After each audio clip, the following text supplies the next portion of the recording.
وما كان لمؤمن ولا مؤمنة إذا قضى الله ورسوله أمرا أن يكون لهم الخيرة من أمرهم ومن يعص الله ورسوله فقد ضل ضلالا مبينا. یو سړی له هم دا جایز ندی او یوې ښځې له هم دا جایز ندی چې کله الله رسول یو فیصله وکړي چې بیا د دوی اختیار د هغې نه وروسته پاتې شي. دوی له بیا اختیار نشته چې کله فیصله الله وکړه او د الله رسول وکړه،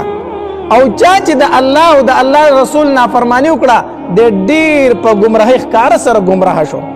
د گمراه شو دا انسان. چې کله د آیتونه مبارکه زینب بنت جحش رضی الله تعالی واوریدل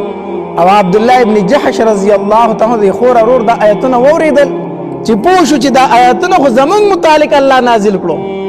چې وما كان لمؤمن ندی جایز یو مؤمن سړی لرا، نو د مؤمن سړی نه عبد الله ابن جحش رضی الله تعالی مراد دی، ولا مؤمنه او نه مؤمن خزر جایز دی چې د الله او د الله د رسول خلاف وکړي.